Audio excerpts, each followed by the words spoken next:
بسم اللہ الرحمن الرحیم۔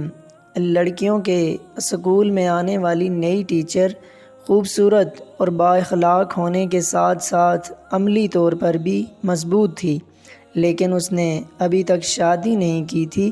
سب لڑکیاں اس کے ارد گرد جمع ہو گئیں اور مذاق کرنے لگیں کہ میڈم، آپ نے ابھی تک شادی کیوں نہیں کی؟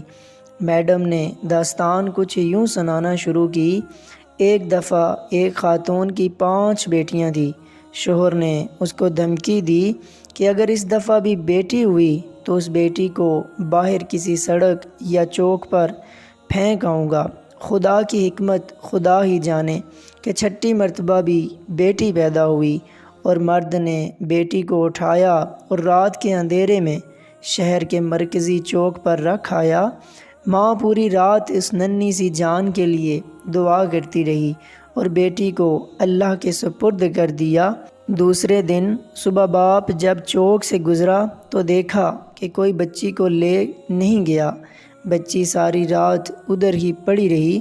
باپ بیٹی کو واپس گھر لایا، لیکن دوسری رات پھر بیٹی کو چوک پر رکھ آیا، لیکن ماجرا اسی طرح تکرار ہوتا رہا، یہاں تک کہ 7 دن باپ باہر رکھ آتا اور جب کوئی لے نہ جاتا تو مجبوراً واپس اٹھا لاتا، یہاں تک کہ باپ تھک گیا اور خدا کی رضا پر راضی ہو گیا۔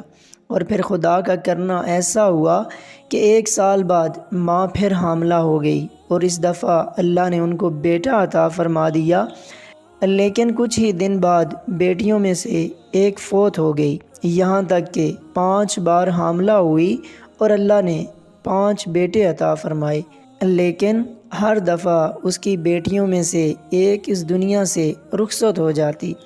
فقط ایک ہی بیٹی زندہ بچی اور وہ وہی بیٹی تھی جس سے باپ جان چھڑانا چاہ رہا تھا۔ ماں بھی اس دنیا سے چلی گئی۔ ادھر 5 بیٹے اور ایک بیٹی، سب بڑے ہو گئے۔ ٹیچر نے کہا، پتہ ہے وہ بیٹی جو زندہ رہی کون ہے؟